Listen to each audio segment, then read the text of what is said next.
Most people who remember her name at all remember Margaret Greville as the odd old woman who left her jewels to the Queen Mother. But the truth is stranger and larger. She was born to a servant and a brewer, without a name of her own, in an age that let neither of those things sit at the table she meant to run. By the time she died, she had housed a king, hosted a royal honeymoon, and left Britain a country house and a jewel box the crown itself is still wearing. This is the story of a woman who bought her way in, held her seat for 40 years, and paid the bill in a coin that has outlasted every peer of her generation. If you love the stories of the women who ran Britain from the sidelines of its official history, subscribe to Lost Grandeur so you catch the next one the moment it goes out. Chapter 1. A false name on a birth certificate. The child born in a London back street in December 1863 was given a father who did not exist and a name that would not last. She was entered in the register as Margaret Helen Anderson, daughter of Helen Anderson and William Murray Anderson, a porter. The porter existed. He worked at the Fountain Brewery in Edinburgh, and he was married to the child's mother. He was not, however, the child's father. Every adult in the room where the birth was recorded knew that. So did every neighbour on the street, in time, and every clerk who read the register, and every senior servant in the small London household where mother and child lived. The real father was Helen Anderson's employer. His name was William McEwan. He was 36 years old, unmarried, an Edinburgh brewer of growing reputation, and the master of the man whose name had been written down as the father of his child. There is a phrase for the arrangement the porter, the mother, and the master had made between them.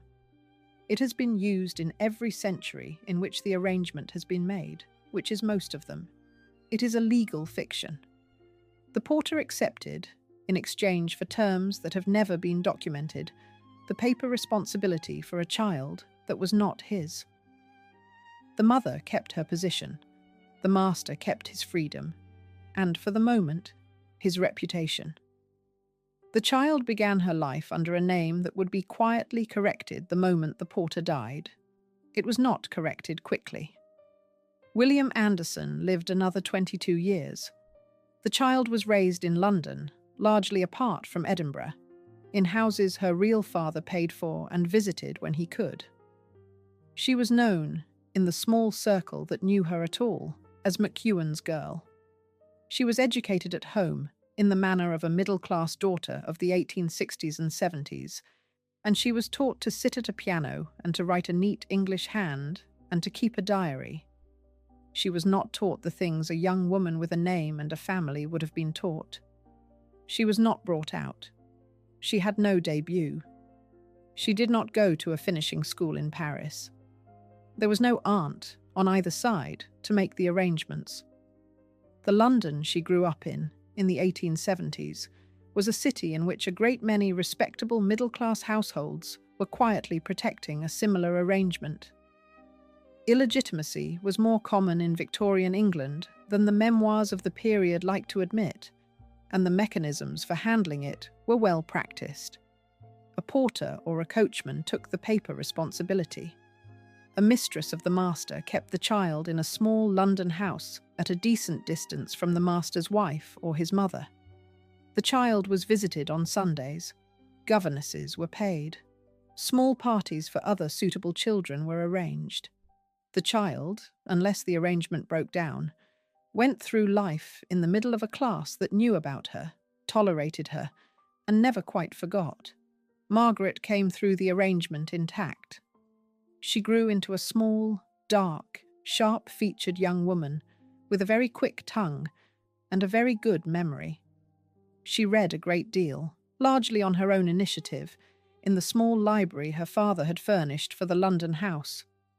She spent time, in her later teenage years, in Edinburgh with her father's brewery managers and lawyers, and she was allowed to sit quietly in the room while he took counsel with them. William McEwan had, from very early on, treated her as the heiress the birth certificate said she was not. She had instead a father who was becoming very rich. William McEwan had founded the Fountain Brewery at Fountainbridge in Edinburgh in 1856, with £2,000 put in by his mother and his uncle. By the 1880s, his pale ales were going by rail to Newcastle and by ship to Australia, New Zealand, South Africa, and India.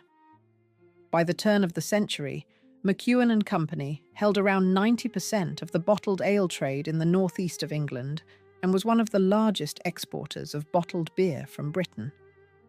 By the time the porter died in 1885, William McEwan was already one of the wealthiest men in Scotland. There were not many private fortunes on that scale in Scotland at that date. The porter died in 1885. William McEwan and Helen Anderson were married later the same year. Margaret was by then 21 years old. From that autumn on, she was publicly the acknowledged daughter of William McEwan, brewer, of Fountainbridge, Edinburgh, and Charles Street, Mayfair. The name Anderson was, in effect, retired. She never used the porter's name again. She never spoke publicly of him. She never, in any surviving letter or diary, referred to the years before her mother's marriage as her illegitimacy. She simply moved on, as if the certificate had never carried the wrong father's name, and as if she had always been McEwan's daughter. The correction was quiet. The world she meant to enter, however, was not the sort of world that let a correction stay quiet forever. It would remember, and it would remind, and the reminders would come from voices she could not silence. That was the raw material of the whole later life.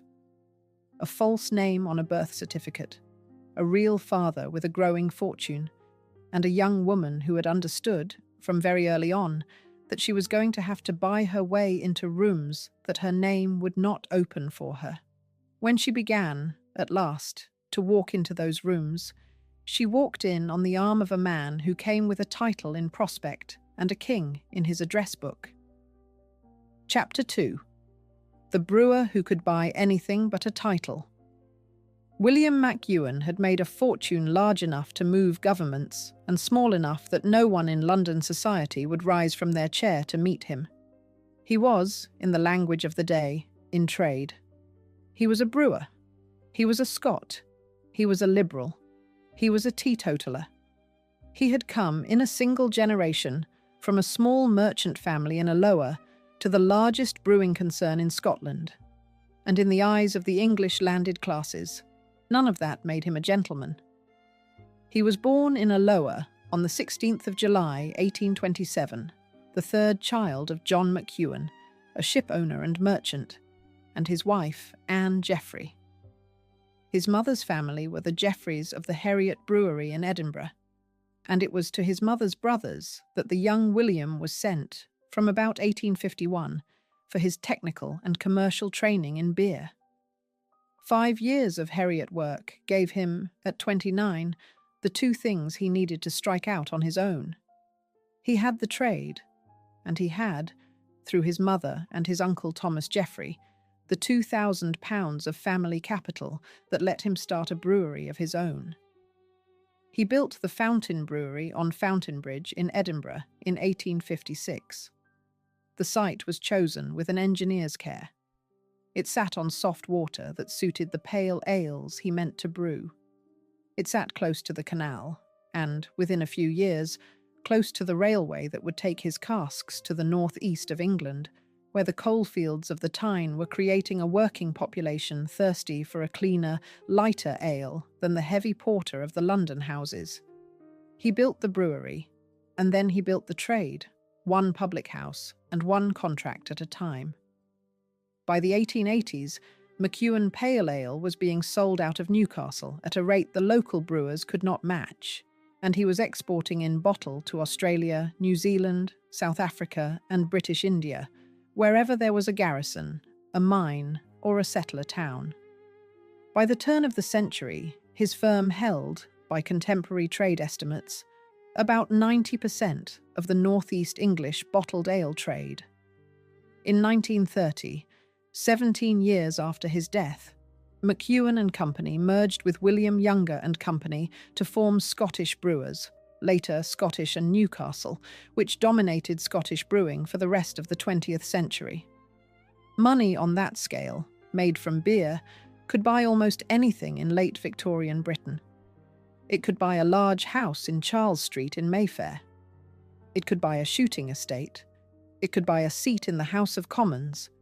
And William McEwan bought one, sitting as Liberal Member of Parliament for Edinburgh Central from 1886 to 1900.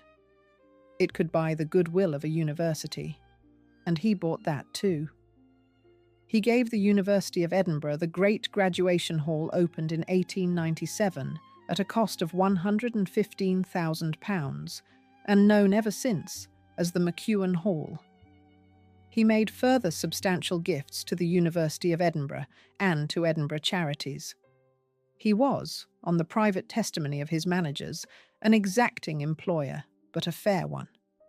He wanted, in the last 2 decades of his life, only 2 things from London society. He wanted the McEwan name to be respected, and he wanted his daughter to be inside the room she had been born, on paper, outside of. What it could not buy, in the reign of Queen Victoria, was a peerage. A brewer could sit in the Commons. A brewer could give his money to a Scottish university. A brewer could not, however, be made a peer. The old landed English families, and the political houses aligned with them, drew a line at trade. They drew a particular line at drink, and they drew a very particular line at drink from Scotland. William McEwan understood the line. He also understood that the line, in the last quarter of the 19th century, was becoming increasingly a matter of formality rather than reality. Industrial fortunes were arriving in London at a rate the old landed money could not match. The great estates were beginning to feel, if not yet, the full weight of the death duties that would arrive after 1889 and again after 1909. Then at least the first spasms of agricultural depression that had reduced their rent rolls since the 1870s. Industrial money was buying, or restoring, the very houses whose original families could no longer afford to maintain them. Brewers, steel masters, cotton lords, South African mine owners, American railway heiresses, they were all queuing at the same door. McEwan did not need to queue. He had a daughter. He had, in a phrase he never used but understood exactly, a beeress in the making. He had spent 30 years building the money. He had spent 15 years quietly correcting the birth certificate.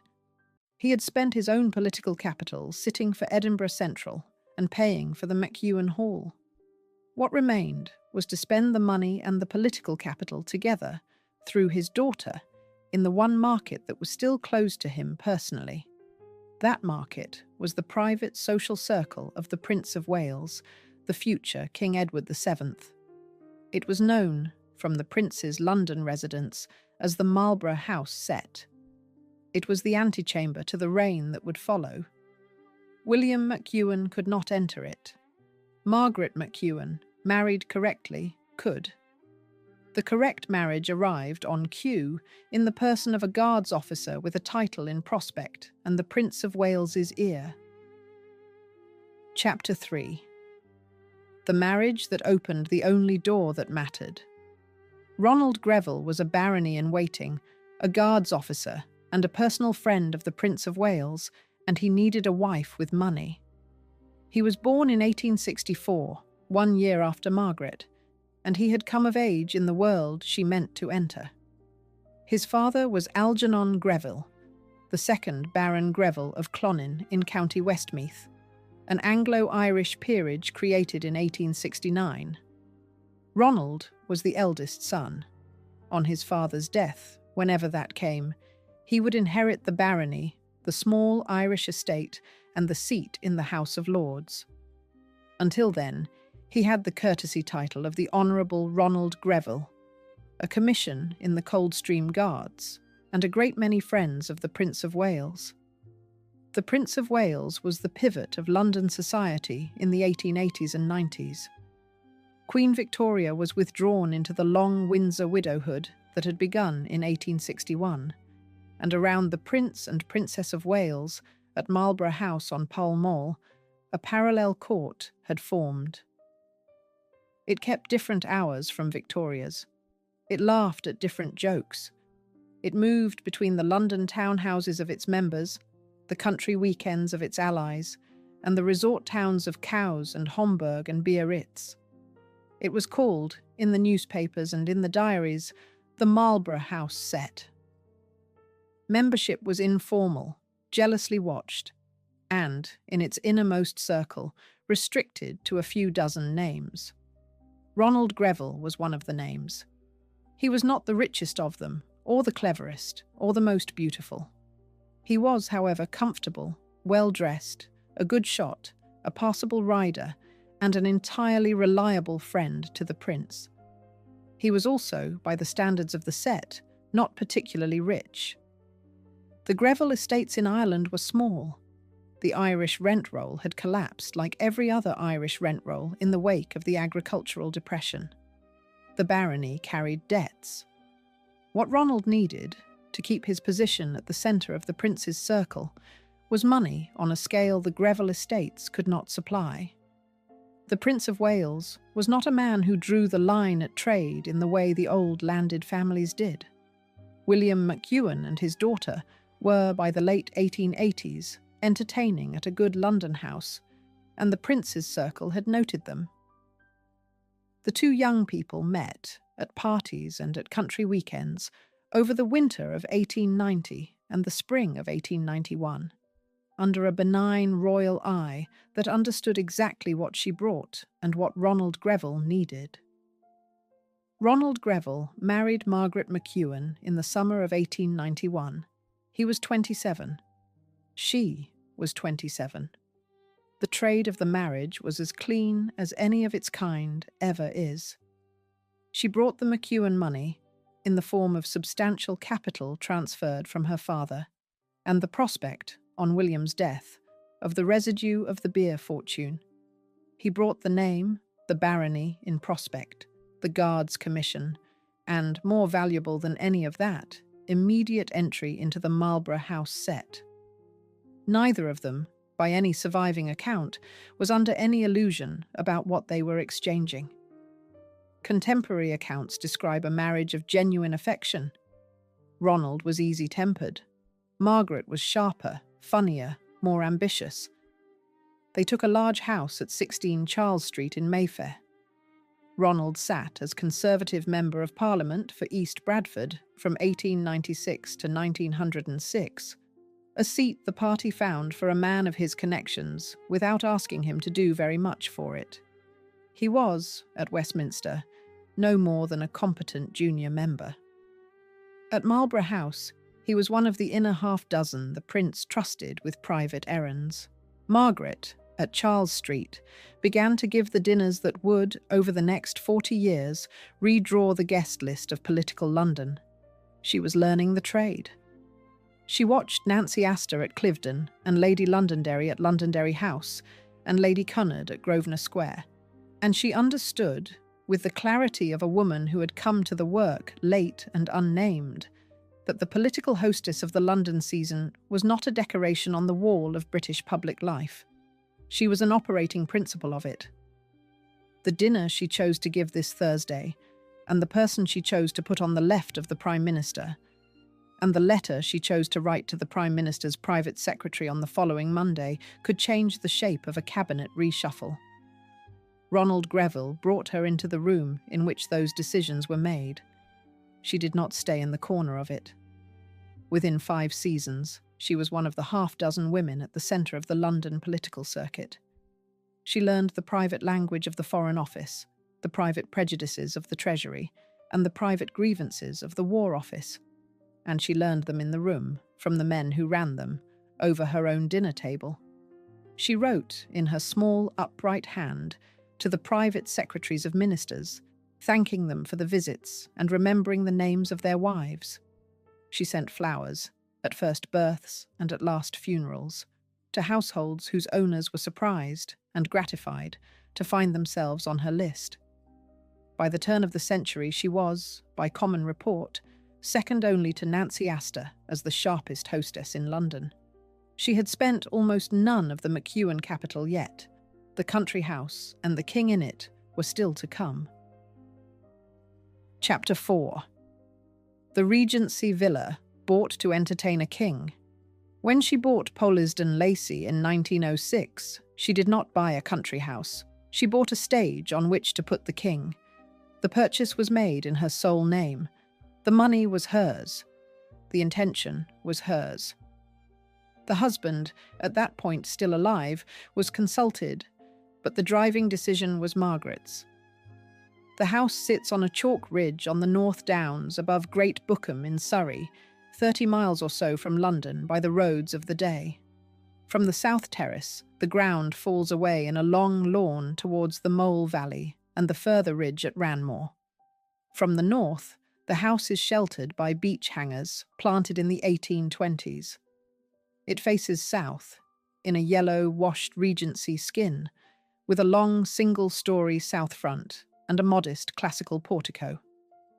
Nothing about the outside of the house prepares a visitor for the inside. The site had a history. A manor called Polesden had stood there since at least the 12th century.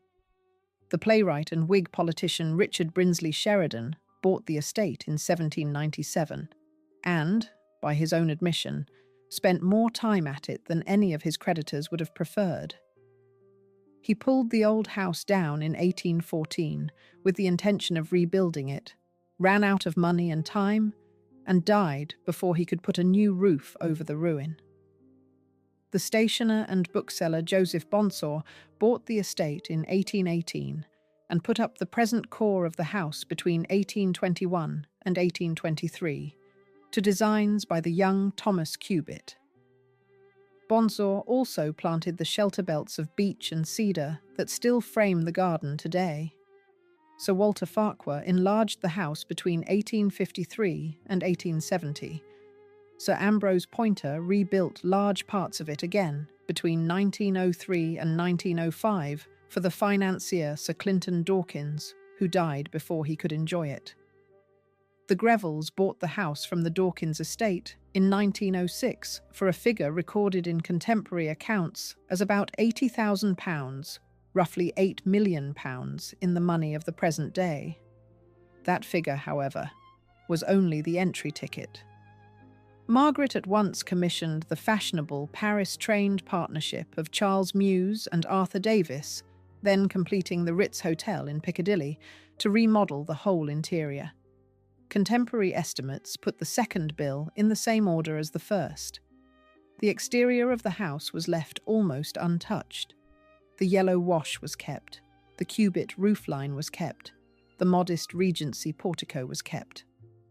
The point of the house, from the drive, was that it should look like the sort of country house a rich but unshowy widower might live in with 2 spaniels and a good cook. Behind that face, Mews and Davis built one of the most theatrical Edwardian house interiors in England. The centre of the house was the saloon, a great double-height room running north to south under the main roof. Davis stripped out the existing Victorian interior and put in its place, a complete carved and gilded room of about 1700, imported in pieces from an Italian palazzo. Painted canvases from the same source were set into the ceiling. 2 marble chimney pieces in the French manner of about 1730 were installed at the north and south ends. The floor was laid in a herringbone parquet. When the room was finished, in the winter of 1908, it was one of the 2 or 3 most sumptuous rooms in any private house in the south of England. Behind the saloon lay the Gold Room, the principal drawing room, fitted by Mews and Davis with more early 18th century Italian gilded panelling, salvaged and reused. It was the room in which the women took their coffee after dinner. The dining room, along the east side of the house, was given a barrel-vaulted ceiling with strapwork plaster decoration copied from the Long Gallery of Chastleton House in Oxfordshire.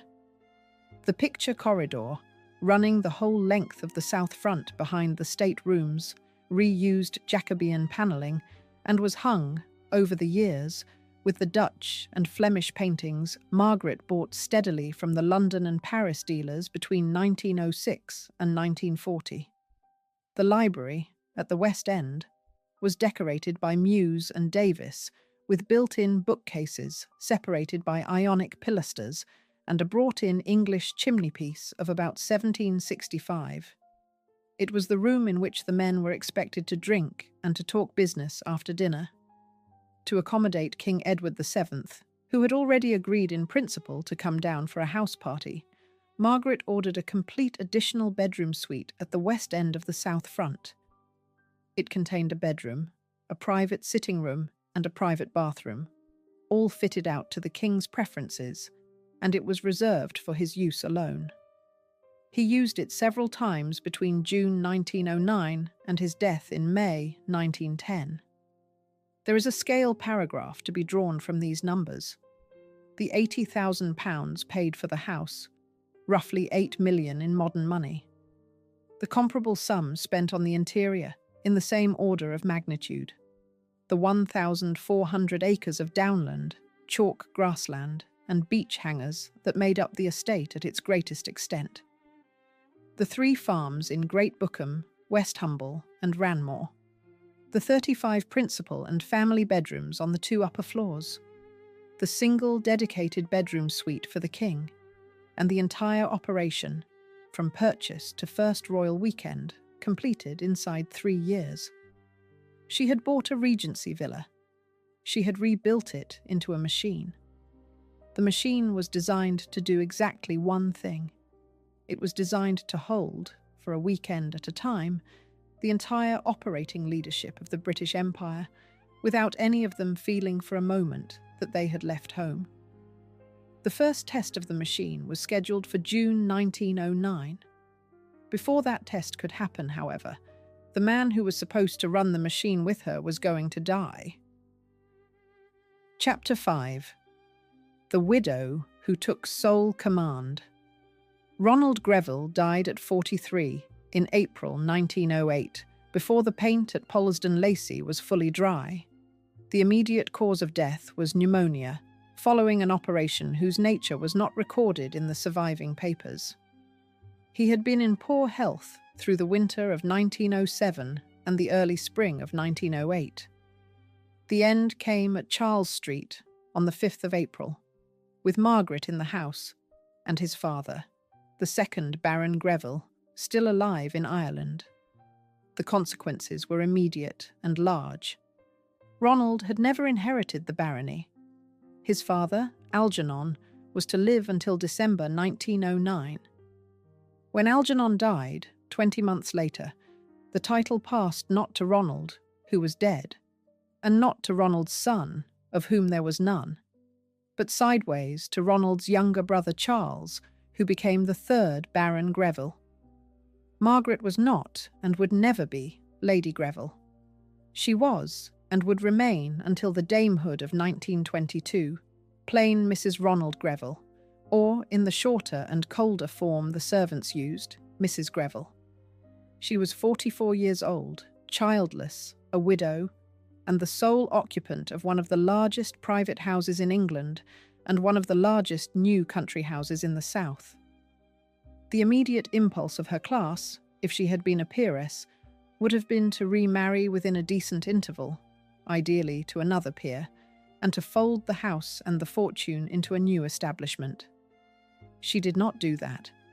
She never remarried. In the 34 years between April 1908 and September 1942, no gossip column and no diary linked her seriously to another man. What she did instead was to take the enterprise she and Ronald had begun and to run it, in her own name and on her own terms, for the rest of her life. She kept the house at Charles Street. She kept the establishment at Polesden Lacey. She kept the staff, and she kept the guest list. She joined the board of William McEwan and Company after her father's death in 1913 and sat on it in a low-key but attentive way for the rest of her working life. She managed the McEwan capital, invested the dividends, and made sure that whatever else went out of the account, the capital that had built the enterprise stayed intact. There was a hardening in her, from about 1909 onwards, that everyone who knew her before and after remarked on. Before Ronald's death, she had been sharp. After it, she was harder. The wit was drier. The judgments were quicker. The dismissals were more final.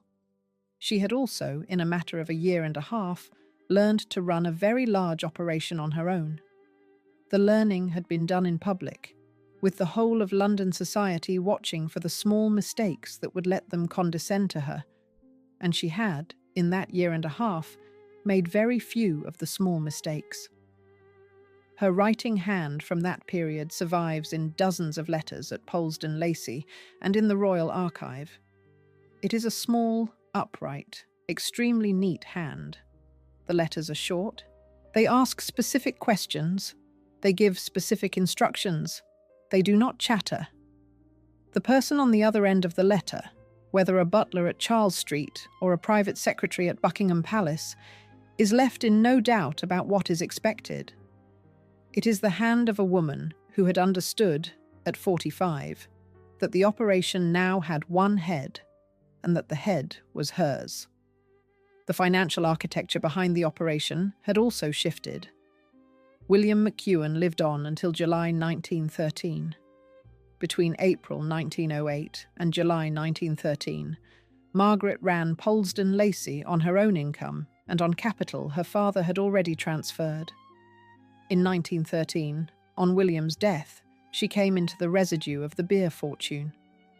The estate was valued at approximately £1,500,000. In the money of the day, this was one of the larger private estates in Britain, comparable in scale, if not in origin, to the smaller ducal fortunes. From the summer of 1913, Margaret was, on any reasonable measure, one of the richest women in the United Kingdom. She spent the money at the pace at which it came in. Polesden Lacey, at full establishment, ran on somewhere between 25 and 30 resident indoor servants during the season, backed by outdoor staff, gardeners, gamekeepers, chauffeurs, laundry maids, and extra footmen hired down from London for the largest political weekends. Charles Street ran a smaller but full establishment on the same lines. The kitchen at Polesden Lacey was equipped, by the 1920s, to serve dinner in the dining room, tea in the saloon, and breakfast for the shooting party in the library on the same morning. She was not, however, a wastrel. She sat on the McEwan board, and she paid attention to the dividend. She kept the capital intact. She did not gamble. She did not speculate. She did not, so far as any surviving account shows, keep a lover to whom she made large gifts. She spent, in the language of the day, on the operation. She had, in the years between her father's death and the outbreak of war in 1914, become the working head of a substantial private business and the working head of a great house at the same time. The operation was the political weekend, and by the end of the second year of her widowhood, she was ready to open it, formally, to the man whose approval would fix everything. The king himself had already accepted the invitation. The date was set for the second week of June, 1909. The dining room was finished. The suite of rooms for the king was ready. The staff had been rehearsed. There was one further detail, which she had been quietly attending to since the winter of 1908. She had, from Boucheron in Paris in 1907, taken delivery of a ruby and diamond floral bandeau necklace of the sort she would wear at the great dinners. It was the first serious purchase in what would, over the next 30 years, become the private jewel collection second in Britain only to the Crown itself. Chapter 6. The staff who kept the machine invisible. Between 25 and 30 resident servants ran Polesden Lacey during the season, and the point of the whole system was that a guest should never see any of them. The house had been rebuilt from 1906 to 1908, with that principle written into every wall. The service wing, at the northeast corner of the house, was a full working establishment in its own right. It contained the kitchen, the scullery, the game larder, the wet larder, the dry larder, the still room, the servants' hall, the housekeeper's room, the butler's pantry, and a very large plate room in which the silver and gold plate were kept locked between meals. It communicated with the state rooms of the house by a single service door and by a long service corridor along the north side of the ground floor. The point of the corridor was invisibility. It ran the full length of the north front, from the pantry at the east end to the west end suite that had been built for King Edward VII. Footmen could move a tray of coffee from the pantry to the saloon, or a jug of hot water from the still room to the king's bathroom, without ever crossing the front of the house. From the pantry, a separate back stair rose to the male servants' bedrooms above the stable yard.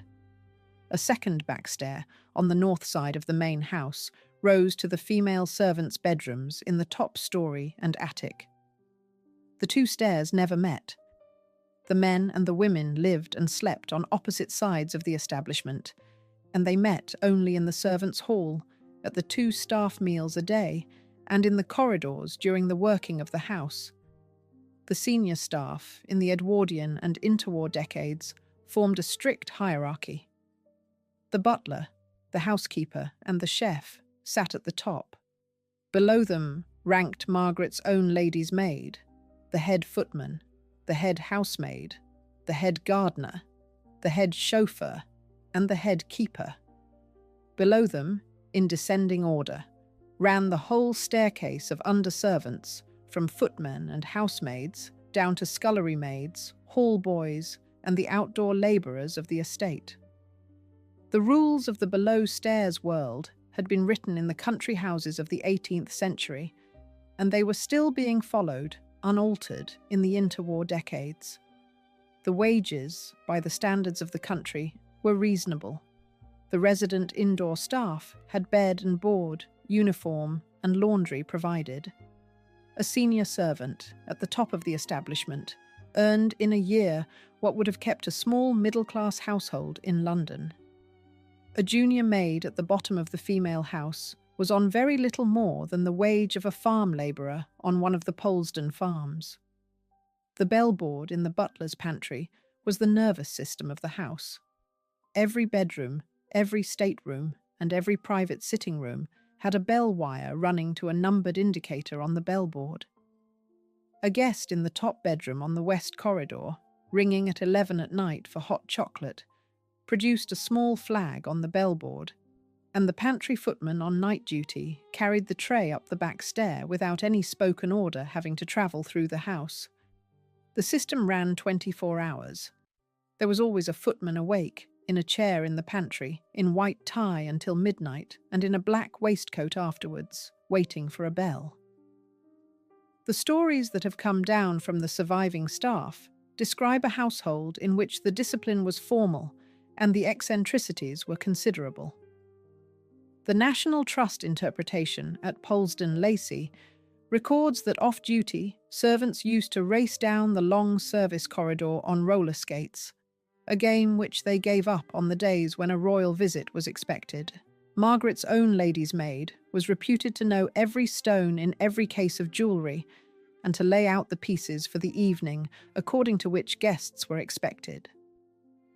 She oversaw the strong room off the pantry, where the tiaras, the necklaces, the earrings and the brooches were kept locked between dinners. She dressed Margaret every evening for the descent to the saloon, in silk and jet and diamonds, and undressed her again after the last guest had gone up to bed. In the whole hierarchy of the house, hers was one of the 2 or 3 positions that carried the mistress's absolute trust, and she was paid accordingly. The loyalty ran in one direction, and it ran deep. Some of the housemaids and footmen recorded on the household lists of 1938 had been in her service since the reign of King Edward VII. She paid them, on time, at the agreed rate, and she pensioned them off when their working lives ended. She wrote to their families when they died. She kept a note, in a small book beside her desk at Charles Street, of the dates of their weddings and christenings. If she was formidable, she was also, to the staff, entirely reliable. It was one of the reasons the machine ran as smoothly as it did for as long as it did. There is a scale paragraph that belongs here. Between 25 and 30 resident indoor servants during the season. Further outdoor staff. A bellboard in the pantry, numbered to every principal room. 2 entirely separate backstairs, one for each sex. A single service door onto the state rooms of the house. 2 staff meals a day. This was the price, and this was the design, of an operation whose whole point was that the guest looking round the saloon at 9:30 on a Saturday night should feel that dinner had simply arrived by itself. The person who was going to look round the saloon on the first great night, and whose opinion was going to fix, in one weekend, the whole reputation of the enterprise, was the king. He had accepted the invitation months before. He arrived in June 1909. The machine, and Margaret with it, was about to be tested for the first time in the only market that mattered. Chapter 7. The House Party That Fixed Her Position. In June 1909, the king himself came down to Polesden Lacey for the first time, and after that weekend her position in London was not open to challenge. The date was fixed in the king's diary for a long weekend in the second week of the month. The Mews and Davis remodelling was less than a year finished. The dedicated bedroom suite for King Edward VII had been ready since the winter. The head gardener had been ordered 12 weeks before to bring the rose garden into full flower for the Saturday afternoon. The chef had been briefed, in Paris, by Margaret in person, on the king's preferences at breakfast, luncheon, tea and dinner. Nothing on the estate that could be planned had been left unplanned. The king travelled down from London. He was met on arrival by Margaret, in black, with the ruby and diamond bandeau necklace from Boucheron at her throat.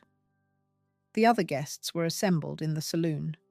Margaret handed the king into the room, then, once he had greeted the guests, withdrew with him to the West End suite that had been built for him. The shape of a Polesden house party in the Edwardian and interwar years was consistent for the next 30 seasons. Guests arrived on Friday afternoon and left on Monday morning. Dinner was served at 8:30 in the saloon or the dining room, with the men in white tie and the women in tiaras. Margaret herself sat at the centre of the long table, dressed almost invariably in black, with a diamond and pearl choker at her throat. After dinner, the men withdrew to the library to drink and to talk politics. The women took coffee in the gold room. In the daytime, the guests were driven out in cars to points on the estate for shooting, for walking, or for a picnic on the North Downs, and returned to a very heavy tea in the saloon at 4:30. Every guest was met on arrival with a written programme in Margaret's own hand, describing what was to happen and where, and at what time, and with whom. It was to this operation, at some point during that first weekend at Polesden Lacey in June 1909, that the king is reported to have used the word genius. The compliment has been repeated so often in the biographical literature that it has become almost a cliché. It is, however, well attested in contemporary memoirs, and it is entirely characteristic of the king's speech. What the king meant by it was not that Margaret had a natural social talent. He meant, quite specifically, that she had built an operation which allowed him, for 4 days at a time, to be entirely at ease in the country in a way he could not be at Sandringham, at Balmoral, or at Marlborough House itself. He came down to Polesden Lacey several times after that first weekend between June 1909 and his death in May 1910. Every visit fixed Margaret's position a little more firmly. When the king died, in the spring of 1910, the political weight of her acquaintance did not die with him. The new king, George V, and the new queen, Mary, came to Polesden Lacey in their own right, in the years that followed, in a slightly different register, less bacchanalian than the Edwardian evenings, but no less royal. Between 1909 and the outbreak of war in 1914, the political guest list at Polesden Lacey and at Charles Street was as heavy as any in London. Winston Churchill was a guest. Foreign ambassadors came for dinner in Charles Street. Members of the royal family came quietly. Captains of industry came for the political access. Politicians came and stayed, and gave Margaret a very good deal more of their inner conversation than they gave to their own private secretaries. There is a psychological point that has to be made here. Margaret Greville, in the summer of 1909, was 45 years old. She was a widow. She was the illegitimate daughter of a Scots brewer. She had no title of her own. She had never been presented at court in the ordinary way. She had not been to a finishing school. She had not been a maid of honour to any princess. She had, on the ordinary rules of the game, no business being in the room she was now sitting at the centre of. The king had, in a single weekend, ratified her presence there. He had done it because the operation she had built was better than any operation of its kind he had ever attended. He was, in the phrase everyone repeats, treating her genius as a professional matter, not a courtesy. She understood exactly what she had won. She spent the next 28 years defending it. Nothing else in her life, from the summer of 1909, ever quite matched the moment of that first Friday afternoon on the gravel of the drive at Polesden Lacey. The illegitimate widow with the king on her arm, walking into the room in which every other woman was standing. That was the moment. It was the moment towards which everything before had been building. It was the moment against which everything afterwards would be measured. The weekend itself, in the ordinary detail, ran without incident. It followed the pattern of every subsequent Polesden weekend for the next 3 decades. It was, in the report of every witness who left one, seamless. Nothing about the operation drew attention to itself. Nothing broke. Nothing was late. Nothing was, in the language the king himself is reported to have used at some point during that weekend, less than genius. The second peak of the operation, from 1920 to 1937, was quieter, but no less complete. The Marlborough House set was gone. The bacchanalian Edwardian dinners had softened into the more discreet weekends of the reign of King George V, with an early dinner, an early bed, and a heavier political conversation in the library after dinner than the prince's set would ever have tolerated.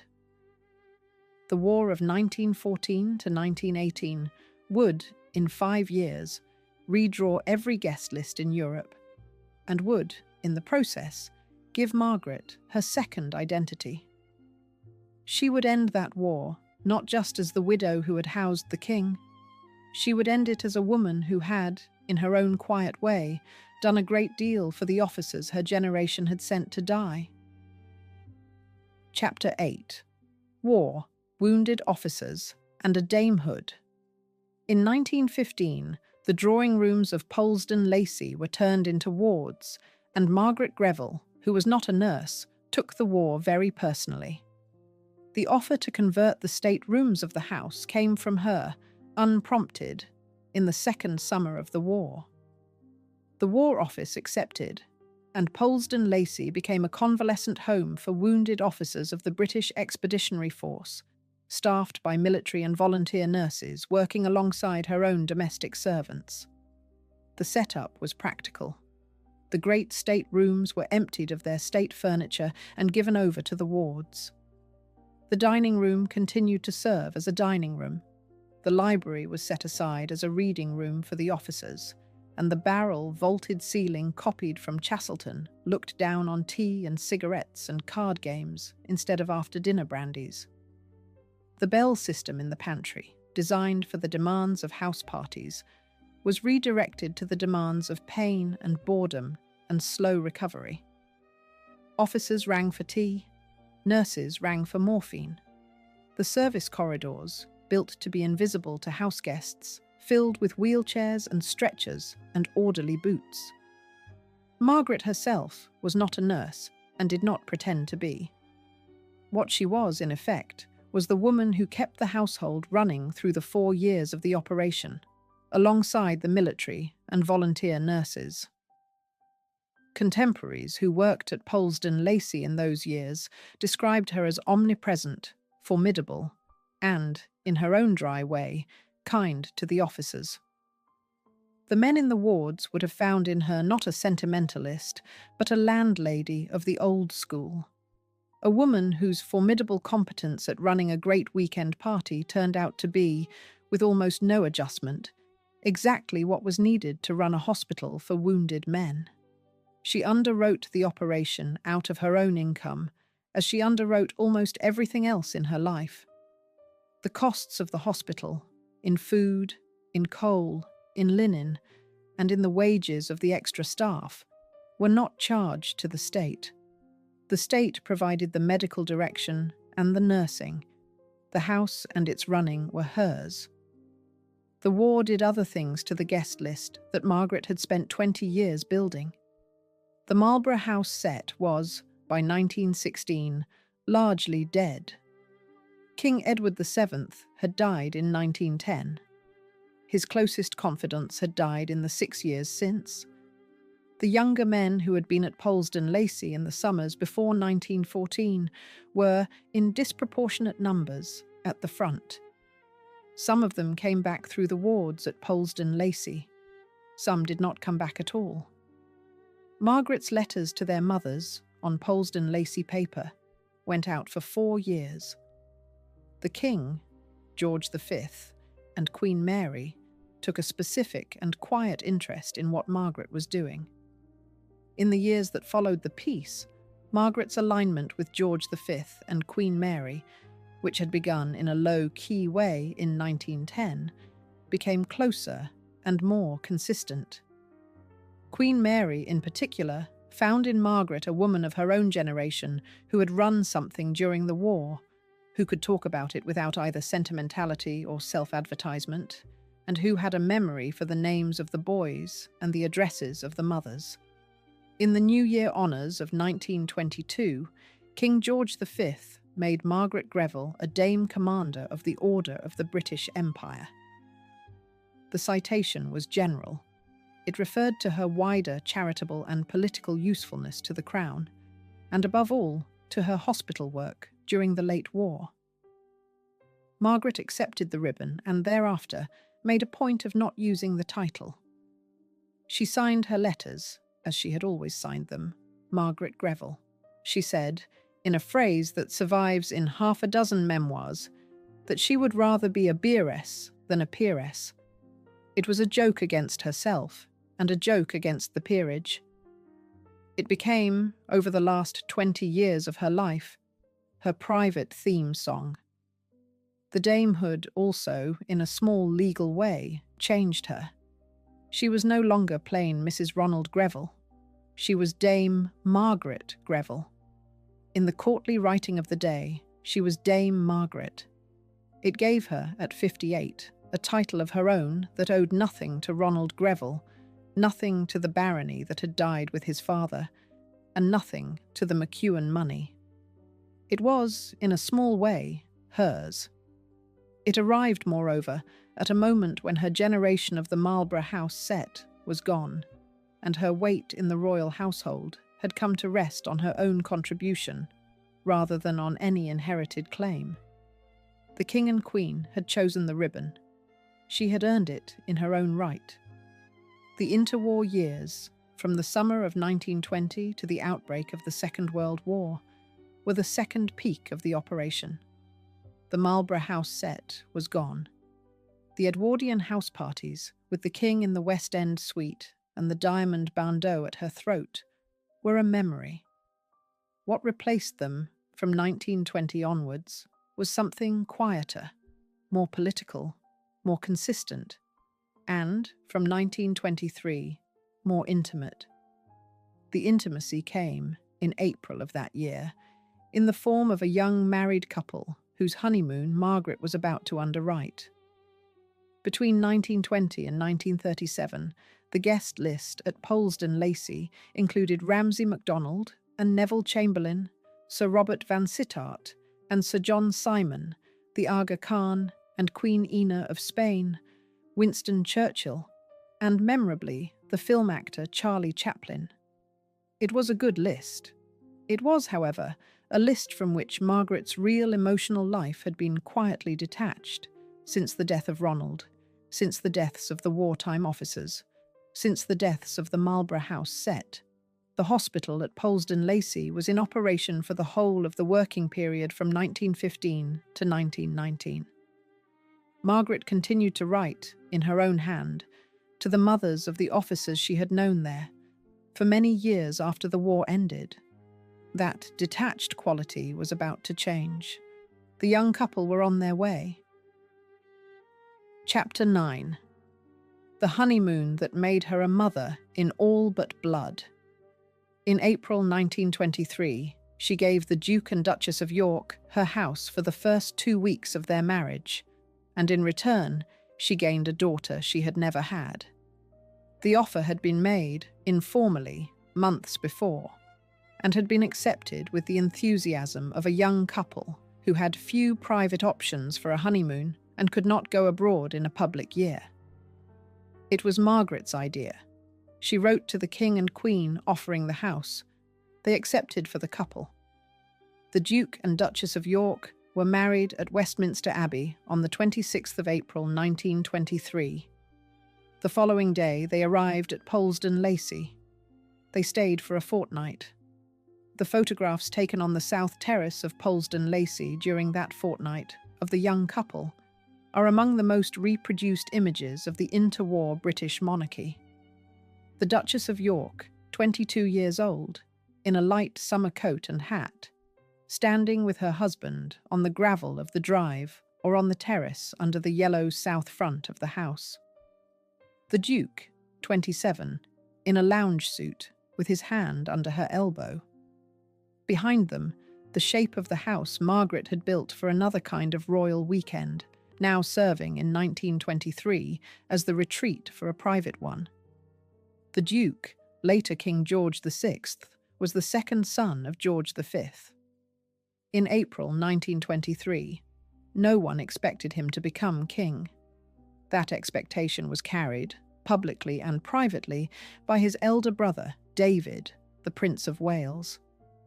The Duke and Duchess of York would spend the next 13 years, from 1923 to 1936, in the shadow of David's expected reign. Polesden Lacey and Margaret Greville would spend most of those years being, in effect, the couple's country retreat. The relationship that formed at Polesden Lacey between April and May 1923, and that deepened over the years that followed, was of a specific kind. It was not friendship in the ordinary sense. It was not, on Margaret's part, a form of political networking. It was, in the phrase Margaret herself used in a letter to Queen Mary in 1928, the closing of a gap. The Duke, she wrote, had entirely won her heart, and he filled a great gap in her life. The Duchess, in return, took up the position of a young woman who could rely on Margaret in a way she could not rely on anyone outside her own family. She had known Margaret since her own girlhood in the courtship years with the Duke, and Margaret had, in her own quiet way, encouraged the match. The gap, of course, was that Margaret had no children of her own. There had been no child of the marriage with Ronald. There had been no adopted child. There had been no godchild she took particular responsibility for. She had, from 1908 to 1923, been the head of a great household with no next generation in the room. From April 1923 to her death in September 1942, she had, in the Duke and above all, in the young Duchess, something as close to a daughter as her particular life permitted. She wrote to King George V that it was her intention to leave Polesden Lacey to Prince Albert, on the reasoning that his elder brother would have the Duchy of Cornwall. From that letter onwards, she took a special interest in his welfare. In the event, the house passed instead to the National Trust in her father's memory, but the intention was on record within the family, and the Duke and Duchess understood that the house they were staying in on their Surrey weekends was, in some quiet corporate sense, meant for them. The Duchess of York was, in the phrase Margaret often used, the best thing that had happened to the British monarchy in a generation. Margaret paid attention to her clothes, to her diet, to her rest, and to her reading. She sent her books. She sent her small pieces of jewellery. She sat next to her at Polesden Lacey dinners and briefed her, without ever quite seeming to brief her, on the political guests down the table. In the run-up to the accession of Bertie and Elizabeth as King and Queen in December 1936, forced on them by the abdication of Edward VIII, Margaret's role in helping the young Duchess to face the change was recognised by the family and by the Duchess herself. There is a photograph of Margaret from the middle 1930s, taken at Polesden Lacey, that captures something of the register of the relationship. It shows an old woman in black, seated in a high-backed chair on the terrace, with the young Duchess of York standing behind her, one hand on the back of the chair. Margaret is smiling. It is not the professional smile of a hostess. It is the smile of a woman who has, at 70, been given the family she was not born into. The small acts of the relationship are the ones that survive best in the record. Margaret was, in the years that followed the honeymoon, effectively an aunt to the two little princesses, Elizabeth and Margaret Rose. She was godmother to neither child, in the formal sense, but she was, in the quieter sense, the family used inside its own walls, part of it. The Duchess, for her part, kept up a close and affectionate correspondence with Margaret through the whole of the interwar period. The abdication of Edward VIII in December 1936 changed the register of the friendship. It made the Duke and Duchess of York, in the space of a single week, the King and Queen. The role was one they had not sought. Margaret, in the account of the family, was part of the small circle that helped the new Queen settle into it. When Margaret died in 1942, Queen Elizabeth wrote, in a private letter that has since been published, that she would miss her very much indeed, adding that Margaret had been so shrewd, so kind, so amusingly unkind, so sharp, so fun, so naughty. It is one of the truest verdicts anyone has ever offered on Margaret Greville. It comes from the person best placed to offer it. The bond of 1923 would, in the end, shape the second of the two gifts that Margaret would leave when she died. The country house was to go to the National Trust. The jewels, however, were to go to the Duchess, now Queen. And the jewels, by 1942, were a story of their own. Chapter 10. The Jewel Box That Rivaled the Crown. The private jewel collection she built at Boucheron and Cartier over 4 decades was, by 1930, second in Britain only to the crown jewels themselves. That was the contemporary trade estimate, made by men who had reason to know, and it has never been seriously contested since. Margaret was one of the great customers of the Paris and London jewellers in the first third of the 20th century, and the receipts she left behind, together with the pieces themselves, are one of the most complete records of a private jewel account of the period. She began systematically in 1907, 1 year after the purchase of Polesden Lacey. The first serious piece was a ruby and diamond floral bandeau necklace bought that year from Boucheron in Paris. It was a piece designed to be worn as a bandeau across the forehead in the Edwardian style, or, in later years, as a necklace. It set the pattern for the whole collection. It was bought from Boucheron.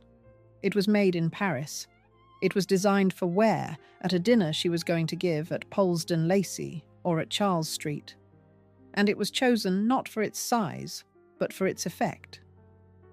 In 1911, she took a set of loose emeralds to Boucheron in Paris to be altered. She had inherited some of the stones and bought others separately. Boucheron combined two existing necklaces from her collection, one larger and one smaller, into a single piece, and reset the emeralds in a diamond framework. It was the beginning of what would become the Greville Emerald parure. Family tradition and repeated press coverage from the 1920s onwards held that some of the emeralds had once belonged to Marie Antoinette or to the Empress Josephine of France. Modern jewellery historians have never been able to document the connection. It should be taken as tradition and as a good story, rather than as fact. In 1919, 1 year after the end of the war, she commissioned from Boucheron the emerald kokoshnik tiara, in the Russian style that had come into fashion in the wake of the fall of the Romanovs. It contained brilliant and rose-cut pave diamonds and, at its centre, more than 90 carats of emeralds, some of them the stones she had had reset in 1911.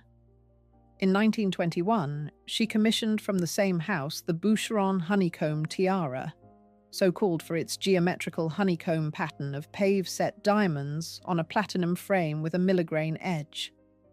It reused diamonds from an earlier tiara of 1901. It was to become, in the second half of the 20th century, one of the most photographed tiaras in the royal collection.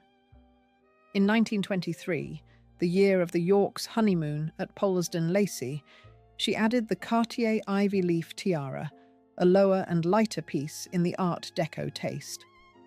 In 1929, she added the Cartier scroll brooch, a large flat scroll set in diamonds with 3 drop pearls suspended below it.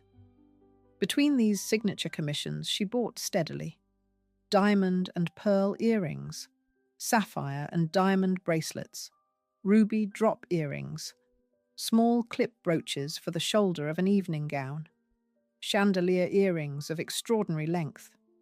The lists that survive in the Boucheron and Cartier archives in London and in Paris run to page after page. There is a scale paragraph. More than 60 pieces of first-class jewellery in the collection at her death. 2 great tiaras, the emerald kokoshnik and the Boucheron honeycomb, either of which would have been the flagship of a smaller collection. A second Cartier tiara, the ivy leaf. Several important necklaces, including the Greville Emeralds, chandelier earrings, drop earrings, ruby earrings, pearl earrings, large scroll brooches, flower brooches, clip brooches, bracelets in ruby, sapphire, and emerald. The total value at her death was, according to conservative contemporary estimates, in the hundreds of thousands of pounds of that period, which is to say, in the tens of millions of the present day. The pieces were not, however, kept in a bank vault. They were kept at Charles Street and at Polesden Lacey, in special cases in her dressing room and in the strong room off the plate pantry. Every dinner in the season required, of the lady's maid, a decision about which pieces the mistress would wear. Every important dinner had, in Margaret's own diary, a small annotation of the guests at table. The lady's maid took the annotation, went to the strong room, and laid out the pieces for the evening. She wore the pieces. She was, in this sense, a working owner of the collection. She was not building it as an investment. She was building it as a professional wardrobe for the operation she was running.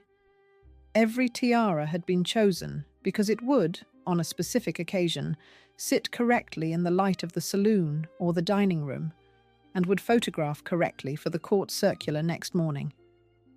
The Boucheron Honeycomb Tiara had been designed in 1921 to sit high on the head of a woman who wanted to look, in her late 50s, like the great political hostess of London. It did the job. It has gone on doing the same job on other heads for the whole of the century since. There is one more point to be made about the collection. It was insured at various dates in the interwar years, at figures which would have been, for a peeress with an inherited house, a substantial portion of the whole family capital. For Margaret, it was, in effect, a rounding error against the McEwan fortune. She was the daughter of a Scots brewer whose annual dividend, at the peak of the interwar decades, was still large enough to fund a Boucheron commission a year out of income. It was the beer money doing the work, and it would go on doing the work, one Paris commission at a time, until the outbreak of the Second World War stopped the Paris commissions permanently. The person who was in the room, in the summers of the middle 1930s, watching Margaret wear those pieces down to dinner and up again, was increasingly the German ambassador to London.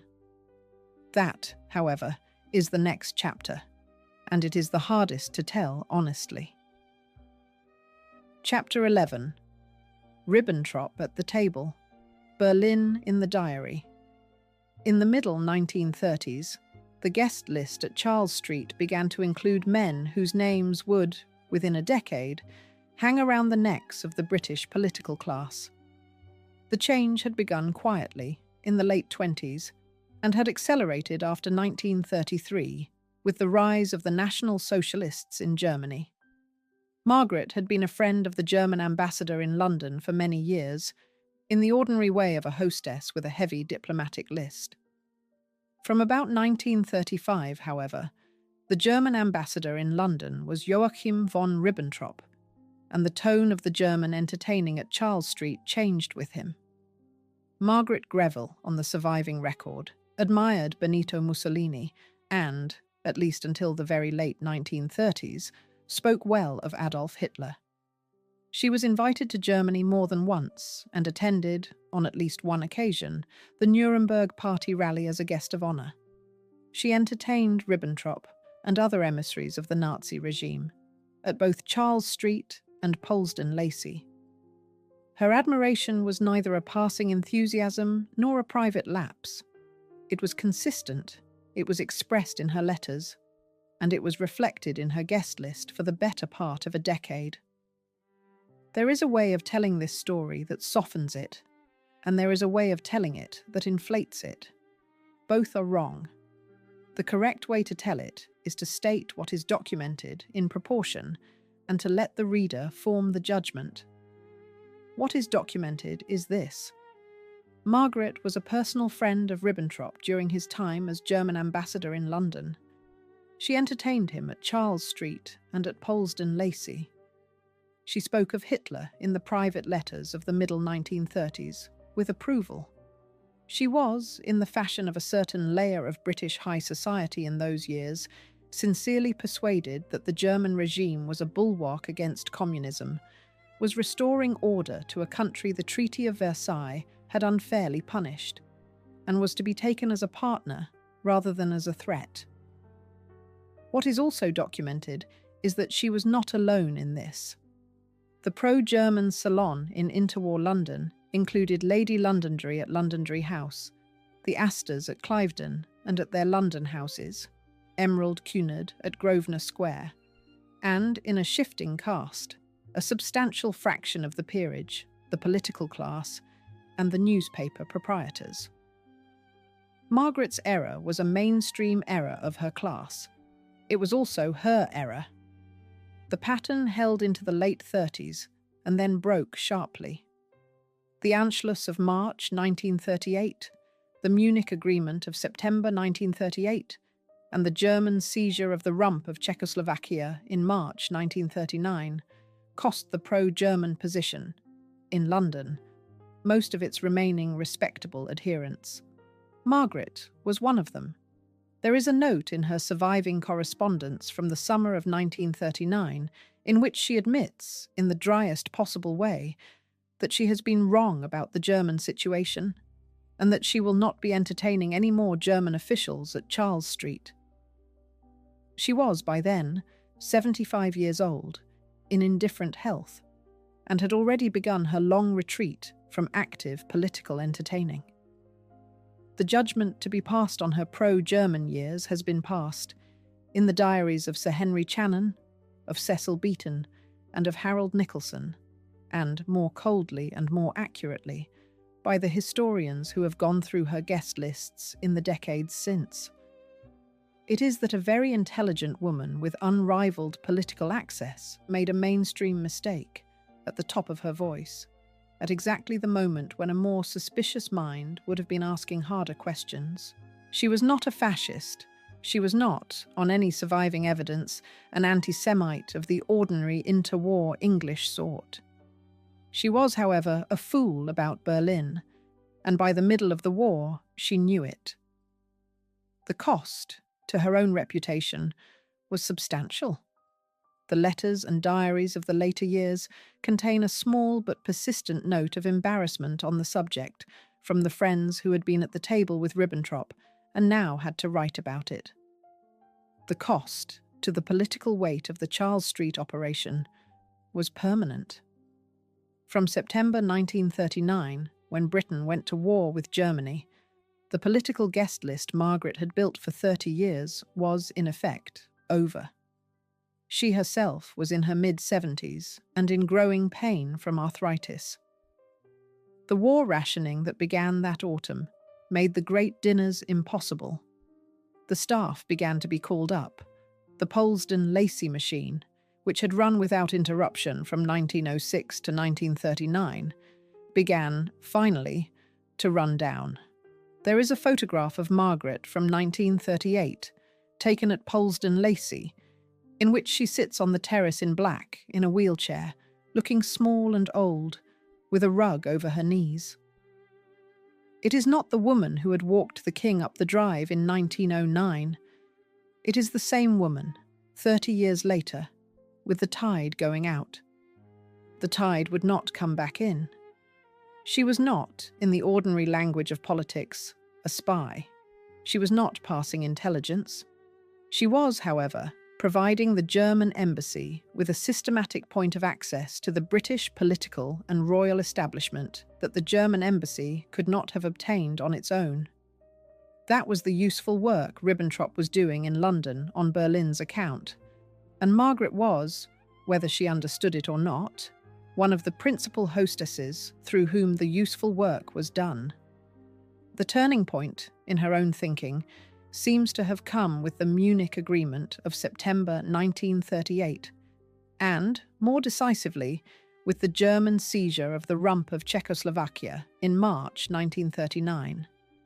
Her private correspondence from the summer of 1939 shows her retreating from her earlier position, admitting, in the driest possible way, that she has been wrong about the German situation and would not be entertaining any more German officials at Charles Street. She was honest with herself. That is, in the end, what has to be recorded on the ledger. She was wrong. She knew before the war began that she had been wrong, and she said so, in her own handwriting, to the people who would remember it. The war came. The house was requisitioned. She went to London, to a suite of rooms at the Dorchester Hotel on Park Lane, and there she settled in for the last chapter of her life. The account was about to be closed, and in a will she was already drafting in her head, she was about to make the two gifts that would outlive everything else. Chapter 12. A Suite at the Dorchester. When Polesden Lacey was requisitioned as a maternity home in 1940, she moved into a suite at the Dorchester Hotel and did not leave. She would live in that suite for the last 3 years of her life. The war had come in September 1939. Polesden Lacey had been offered by Margaret, promptly and without argument, to whichever public authority most needed it, and had been requisitioned, in the event, as a maternity home for mothers evacuated from central London. The staterooms Muse and Davis had built in 1908, the saloon with its imported Italian panelling, the gold room with its salvaged gilding, and the library with its Ionic bookcases, were now filled with iron cots, midwives, and the ordinary noise of new babies. Margaret's own bedrooms had been sealed off with the paintings and the furniture. The strong room off the pantry, containing the jewels, had been double-locked. The wine had been moved down to the cellars. The staff had been reduced to a caretaker establishment.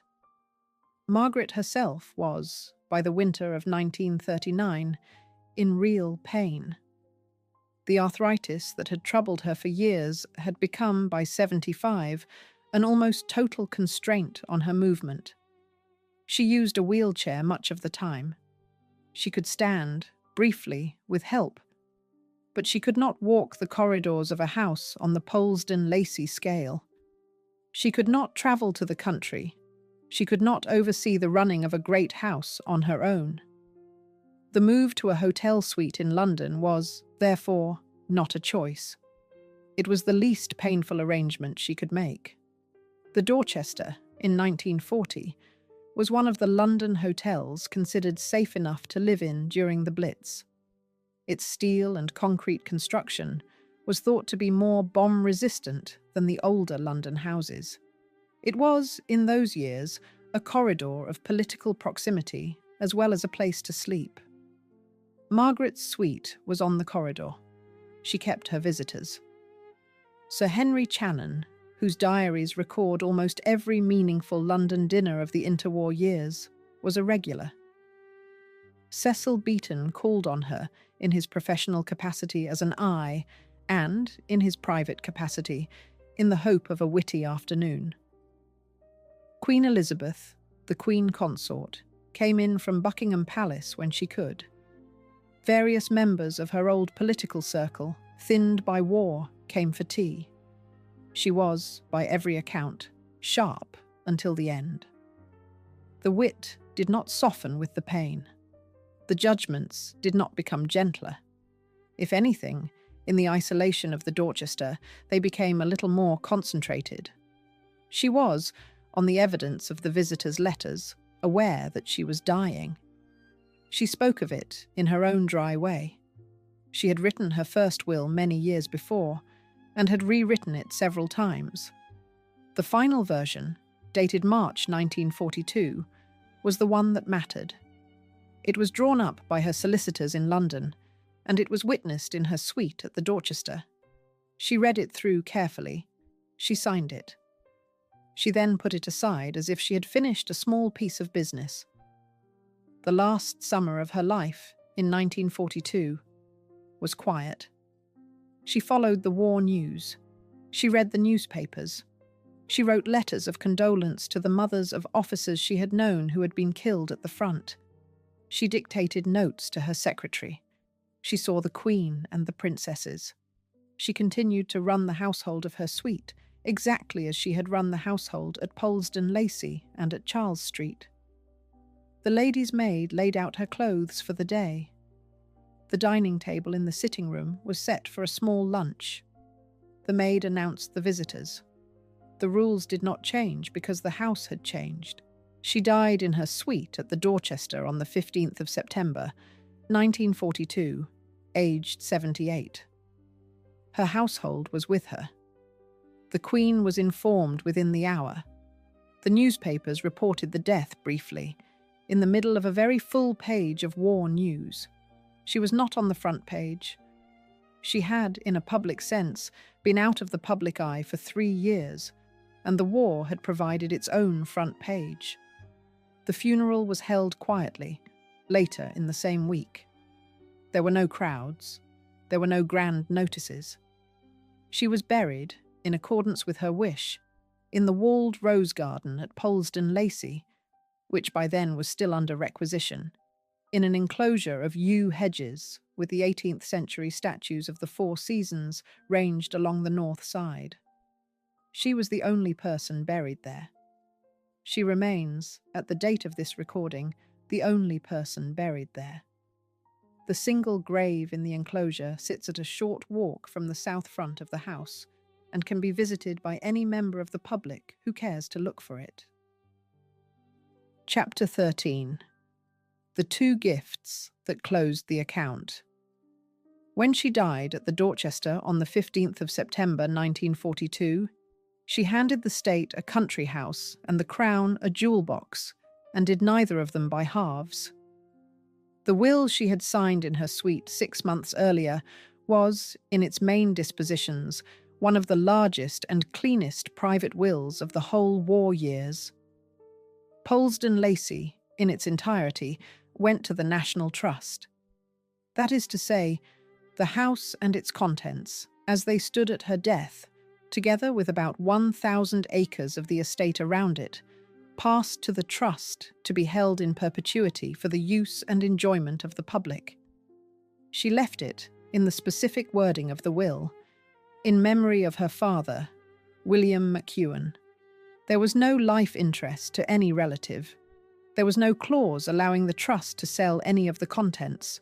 The house, the paintings, the porcelain, the silver, the plate, the furniture, and the library all went together as a single bequest. The National Trust of 1942 was, by modern standards, a small organisation. It had accepted a handful of country houses in the years since the country houses scheme had been formalised in 1937, most of them in surrender against death duties rather than as free gifts. Polesden Lacey was different. It was given, not surrendered. It came with an endowment. It came with a complete inventory taken in 1943, which ran to hundreds of pages and remains one of the most detailed records ever made of an Edwardian country house at the end of its owner's life. It came with the staff pensions already provided for. It came without a single legal fight. Cash legacies were substantial. A legacy of £20,000 went to Princess Margaret, the younger daughter of King George VI and Queen Elizabeth. It was the equivalent, in the money of the day, of a very large private fortune, and would be worth some £4 million in the money of the present day. A legacy of £25,000 went to Queen Ina of Spain, a granddaughter of Queen Victoria, and, since her exile from Spain in 1931, a close and quiet friend of Margaret's. Smaller legacies went to a range of personal friends and to her long-serving domestic staff. Every senior servant was named. Every one of them was left a specific sum, together, in most cases, with a specific piece of furniture or china from Polesden Lacey, which they had, in Margaret's judgment, particularly cared for during their years in her service. The bulk of the jewel collection went to the Queen. Queen Elizabeth, the wife of King George VI, and the young Duchess of York, who had honeymooned at Polesden Lacey in April 1923, received, in a single bequest, more than 60 pieces of first-class jewellery. The bequest included the Emerald Kokoshnik Tiara of 1919. It included the Boucheron Honeycomb Tiara of 1921. It included the Cartier Ivy Leaf Tiara of 1923. It included the Greville Emeralds, necklace and earrings and drop earrings. It included the Cartier Scroll Brooch of 1929. It included the great chandelier earrings, the ruby earrings, the sapphire bracelet, the pearl choker. The bequest was made, in the specific wording of the will, with the wish that the pieces be worn by queens. The Queen took the wish seriously. Some of the settings were altered by Cartier in London, so that the pieces would fit the Queen's own head and neck and wrist. The pieces then went into the working royal jewel case and were worn, in the years and decades that followed, at state banquets, at official portrait sittings, and at coronation year receptions. Queen Elizabeth, later Queen Elizabeth, the Queen Mother, wore several of the Greville pieces for the rest of her long life. She died in March 2002, at the age of 101. On her death, the collection passed, together with the rest of the personal jewellery, to Queen Elizabeth II, and from her, on her own death in September 2022, into the current royal jewel case. The wish that the pieces be worn by queens has, in that sense, been kept. 3 successive queens, or Queens Consort, have worn Margaret Greville's jewels at state occasions without a single major break over the 8 decades since her death in 1942.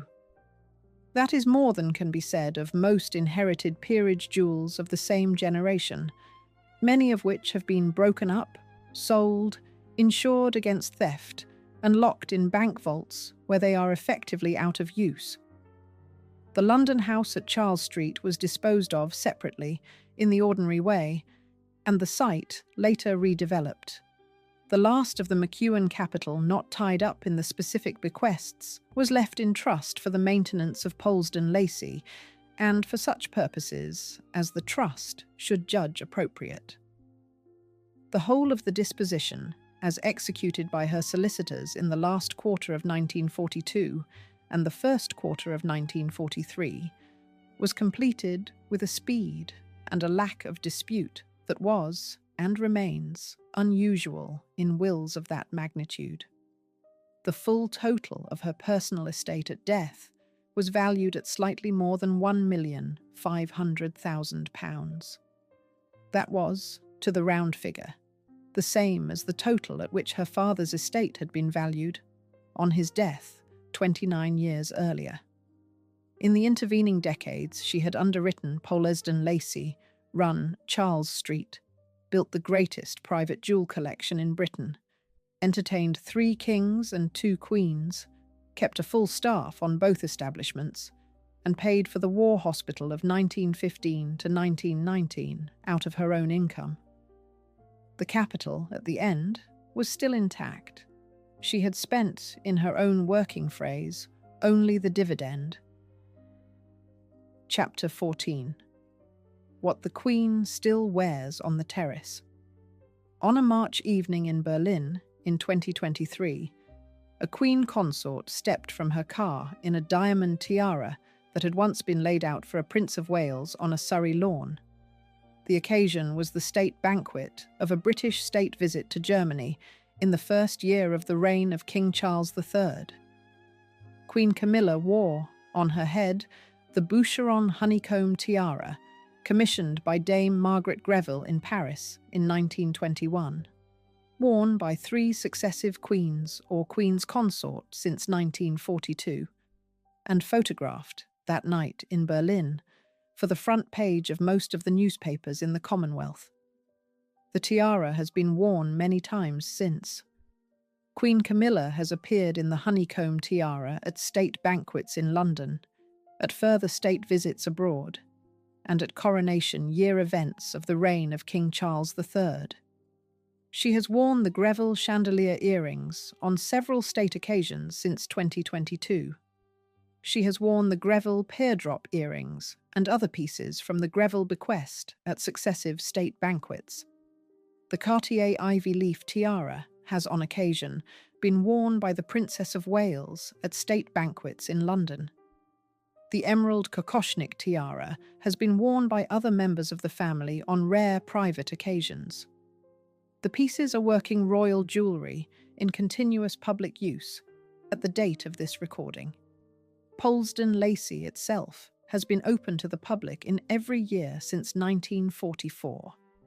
The house, the staterooms, the picture corridor, the library, the dining room, the great saloon with its imported Italian gilding, the gold room with its salvaged panelling, are shown, in season, more or less as Margaret left them.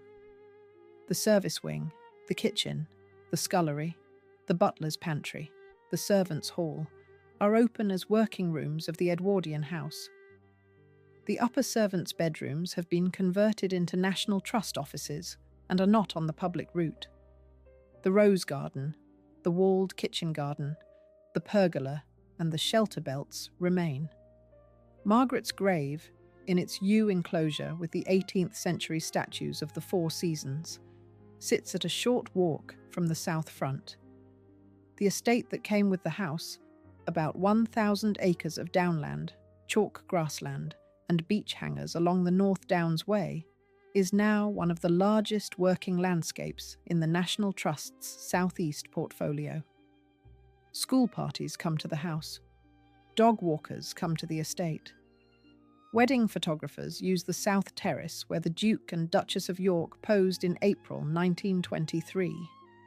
Volunteer stewards show groups round the saloon and tell them, in their own words, the story of the illegitimate widow with the greatest private jewel collection in Britain.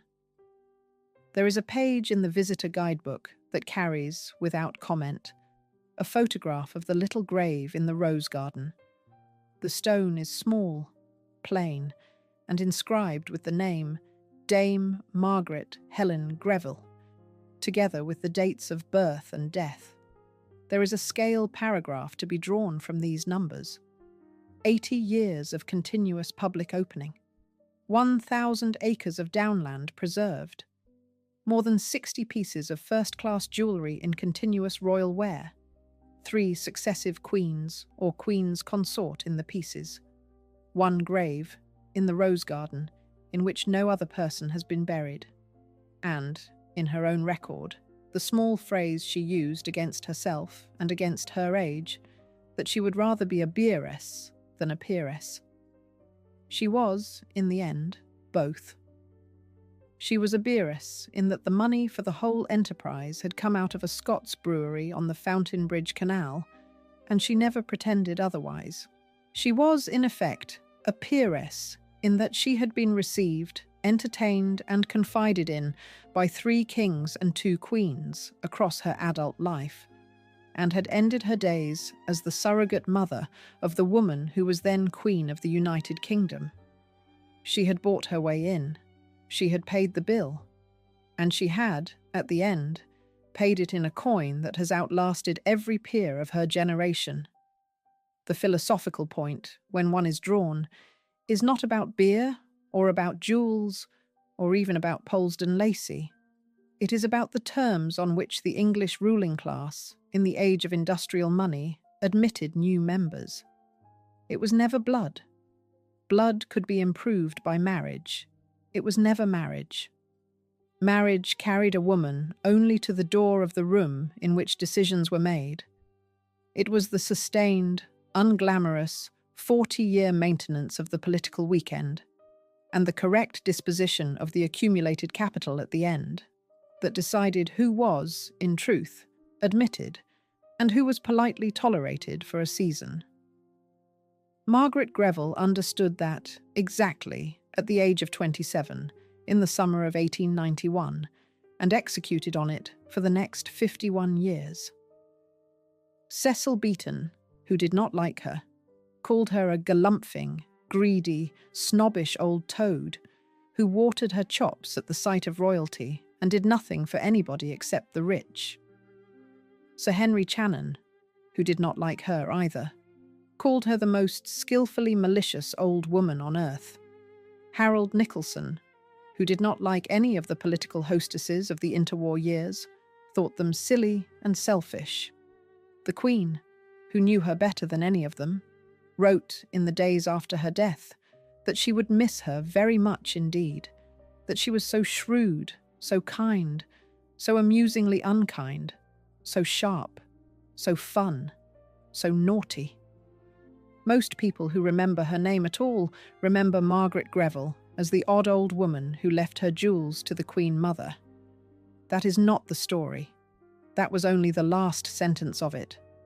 The whole of the story is the sustained, deliberate, 4-decade project by which a woman born to a domestic servant and a Scots brewer, without name, without lineage, and without a legal father on her own birth certificate, turned a beer fortune into a permanent place at the centre of the British monarchy, and then, at the very end, turned the place into 2 gifts, which have outlasted every one of the great houses she ever visited, and which the crown itself is still wearing, in public, in this reign. If this story stayed with you, subscribe to Lost Grandeur So the next great British house comes straight to you. And I would like to hear from you in the comments. Did she buy her way in? Or did she earn her seat at that table? And would you have opened the door to her if you had been the one holding the guest list?